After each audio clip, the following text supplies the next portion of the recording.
Some of us spent more hours on League than on some of our relationships. And you know what? League was probably more stable. We've personally been through most of the ranks, so now we're gonna tell you what exactly goes on there. And one character will be guiding us through this madness. Let us call him Jungle Diff 69. He's been to every rank. Maybe he's you, maybe he's me, maybe he's somebody else. Most likely all of that. So let us begin. Iron. The first rank, the starting point, Patient 0. Here, folks play on microwaves connected to the router via 3 extension cords. Yuumi with teleport is a custom build. The jungler is afraid to enter his own jungle because it's dark and something is moving in there. The map is 99% covered in the fog of war because wards are forbidden technology that ancient civilizations hid from humanity along with a taste for good decisions. 0 wards for the entire game. But after the match, a confident complaint appears in the chat that the support did not ward anything. Classic. Farming is a whole other story. An ADC has 50 minions at the 20-minute mark. 50. And that same player will buy Leandries on Tristana, not because he read up on it, just because the item looked kinda cool. Our Jungle Div 69 in Iron types easy in chat after a 9-23 loss. He does not get the irony. He genuinely believes he played well. And you know what? There is something almost kinda touching about that. An absolute unclouded self-confidence that an adult will never feel again. But seriously, Iron is the only rank where folks play purely for fun, without thinking about LP, win rate, or the meta. They just play, and maybe they're the ones doing everything right. Bronze. Here, they already know how to press the buttons. They just haven't figured out why or in what order yet. At the 10-minute mark, all 10 players mysteriously gather at mid and stand there until the end of the game. No one called, no one pinged. They just all felt the call of a higher power. They've heard of last hitting here, but in fact, they attack the minion when it's at full health, just in case. As a result, they cancel their own minion's attacks, and their CS is 0. Why does this happen? Because Bronze is the rank where a person first realizes the game exists. But the brain has not had time to establish priorities yet. Everything seems equally important. The minion, the fight on the other side of the map, and that cool skin that distracted you for 3 seconds and made you miss a wave. Zed casts his shadow in a random direction and runs toward it, hoping the enemy will somehow end up nearby. Blitzcrank hooks into a wall. Malzahar tries to ult an ally. Their hands just have a life of their own, completely independent of their brain. Our Jungle Div 69 in Bronze watches a YouTube guide for the first time. The guide says, always farm until level 6. Jungle Div 69 interprets this as you can do absolutely nothing until level 6 and just stands under the tower for 7 minutes. Technically, he's not wrong. Bronze is where unfounded confidence is born, and in some way it is even kinda cute. Silver. The most populated tier in the game.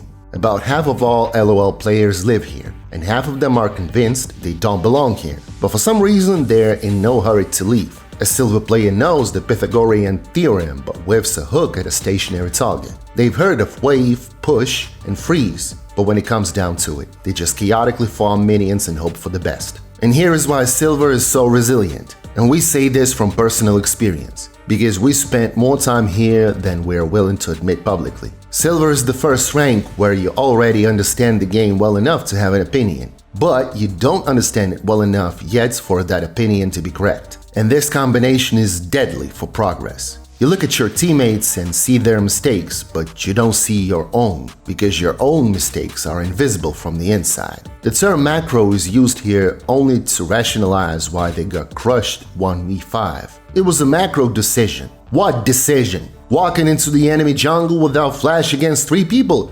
Yeah, definitely. Jungle Div 69 in silver opens his first Reddit account and writes a post. Why am I stuck in silver if I play like platinum? Ooh! The post gets 3 upvotes. One of them is from himself. Honestly, silver is a state of mind, and the only way out is to admit that you yourself are part of the problem. It hurts, but it works. Gold, a prison for a skin. Gold used to be a symbol that you were a decent player, and back then, it really was paradise. But now it's a grind for 15 wins to get the Victoria skin, which you'll equip once after unlocking it. show it to your friends, and never touch again. But honestly though, gold is real progress and it's worth acknowledging that. Here for the first time you press tab not to flame but to check the builds. A basic macro sense emerges. Dragon is now valued more than a random minion. Teleport finally becomes something more than just a way to get back to base faster. Between understanding and execution lies a chasm as wide as one badly aimed flash into a wall. There is always that one wall. In gold, Jungle Div 69 tells his parents, "I'm in gold!" for the first time. His parents don't understand what that means, but they nod. Jungle Div 69 feels like an athlete. For a moment though, but it's a real moment. Gold is the first rank you can brag about to someone who doesn't play LOL. "I'm gold." "Oh, is that the top?" "Well, sort of." And you won't go into details. A wise decision. Platinum. A land of illusions and a true hell for self-esteem. This is where folks with diamond level mechanics and decisions as sound as a loaf of bread live. They have just enough skill for one flashy move, but not enough to stop them from walking into a 1v5 right after. Why is that? Because Platinum is the rank where you first start watching streams of truly good players. And you think, I do the same thing, but between how you do it and how they do it, there's a difference of thousands of hours. You see the surface, but you don't see the iceberg beneath it. And that confidence without true depth, that's what kills you. They know about wave management here, but they apply it randomly as if throwing darts with their eyes closed. Tilt in Platinum is already a professional sport. Make a mistake and get ready to receive a lecture from a top laner in chat, with examples, analogies, a timeline, and personal insults. Jungle Div 69 in Platinum is launching his first YouTube channel. The first video is something like, "How to get out of Platinum in 3 days," recorded in Platinum. And he's still in Platinum. The video has 14 views, but he doesn't give up. Emerald. A rank that did not exist just a few years ago, but it's already managed to gather all the toxic players in one place, like a black hole. Everyone here has god-tier mechanics and the patience of a toothpick. They already know how to counterpick, but they don't know how to play the champions they just picked. They picked the perfect counter, but lost a trade under their own tower. The strategy kinda worked, halfway. They know when to roam and when to stay and push, but they roam when they should be pushing, and push when the whole team is already dead. Jungle Div 69 in Emerald is seriously thinking about quitting the game for the first time. He writes on Discord, "That's it! I'm deleting the game!" 40 minutes later, he's back in the queue. No one is surprised. He's not surprised either.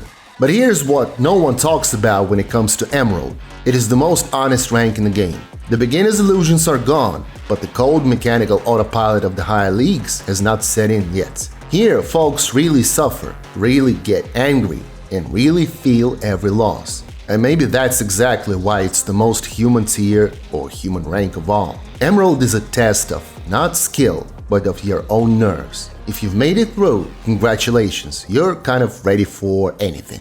Diamond. A ticket to the big leagues. Well, almost. Here, folks act as if they're signing a contract with T1 tomorrow. Cast lock-in, animation canceling, micro-stepping during trades. All of this is no longer theory, but daily practice. A Diamond ADC can shoot and kite at such a pace that you won't even realize how you took all that damage to the face. But along with the mechanics comes an ego that will not fit on the screen. Any teammate mistake in the chat is flooded with a breakdown from someone who's stuck here only because of you. Why does this happen? Because Diamond is the first rank where losing really hurts. Not just emotionally, but physically. Because you've put in so much time, so many replays, so many late night sessions, and you still lost. And your brain searches for an explanation that does not destroy your self-esteem. Teammates are the perfect explanation. Our Jungle Div 69 in Diamond is watching a replay of his 5th consecutive loss at 2 AM. Not to learn, just to find the moment where he can say, "That's where he threw it." He finds it. It gets a little easier, but only until morning. It seems like teammates are to blame for all deadly sins. And you know what? Sometimes that is exactly the case. But only sometimes. Master. The club of the almost famous. Already the elite. Already the one people look up to say, "I wish I could be like that." But he streams to 2 viewers, one of whom is his mom, who still doesn't understand what's happening on the screen. In Master, the game becomes math. You don't go into a fight because you want to. You go because you've calculated that you'll win the trade, factoring in cooldowns, health, and the enemy jungler's position. Adapting to a new patch doesn't take weeks, it takes hours. Our jungle Div 69 in Master finally tells his parents how much time he's spent in the game over the past 2 years. His parents fall into a long silence, and since then, jungle Div 69 hasn't brought up this subject again. For a Master, LOL is a second job, only without a salary, without vacation, and with a far worse team than in any office. And yet they keep going to this job every fucking day because they can't quit anymore. Not because of addiction, but because it's become part of who they are. Grandmaster, the territory of predators. Riot limits the number of players at this level, and for good reason. It is not enough to play well there. You have to play consistently well, every day, every game. No excuses and no bad days. At this rank, the cooldown on an enemy's flash is tracked in your head down to the second. You know where the enemy jungler is, not because of wards, but by reading the game's tempo. All of this is calculated automatically in the background while you're playing your own lane. Our jungle Div 69 in Grandmaster wakes up at 6 in the morning to read the patch notes. And not because he has to, but because he genuinely wants to. Because missing a patch is not just, I didn't know. It's, you did not prepare. And he's always prepared. Grandmasters don't have a personal life. There are creep timings, there are patch notes, and there's a burning desire to knock someone out of the rankings. Because everything here is dynamic. You're here today and tomorrow you're pushed out while you were sleeping. This is not a tilt anymore, it's survival. Challenger. And here we are, the top 300 players on the server. Just 300. You know, on a Saturday at a regular supermarket, there are more people standing in line at the checkout than there are over here. The folks playing in Challenger are the ones you've probably seen at major tournaments, whose streams you've watched, whose guides you've copied, and still lost. Here, everyone knows everyone, who tilts after the first death, who's off their game today, and who you're better off never crossing paths with. At this level, mechanics are not something that gets discussed. They just exist at the level of muscle memory. And macro is a natural way of reading the map. Our jungle Div 69 has finally made it to Challenger. He's sitting alone in a dark room at 1 AM after another win. He queues up for the next game, and at that moment he thinks, what's next? The pro scene? Maybe streaming? Quite possibly. Or just another game. Because he doesn't know how to stop anymore. And he's not sure he wants to. Here's what no one will tell you about Challenger. It is not the pinnacle of happiness. It is the pinnacle of skill. And there is a vast difference between the two. Some of these 300 people are truly happy here, but some just don't know how or where to go next. And that is perhaps the most honest thing you can say about the top rank in a video game. Challenger is the final stage of evolution for a player who once just wanted to game after school. And our jungle Div 69 is still playing. And somewhere in the queue right now, there is someone who thinks they play better than everyone around them. Maybe it's you, maybe it's us. Drop your rank in the comments and tell us, are you that very jungle Div 69? Or have you already broken free from your addiction to ranked games?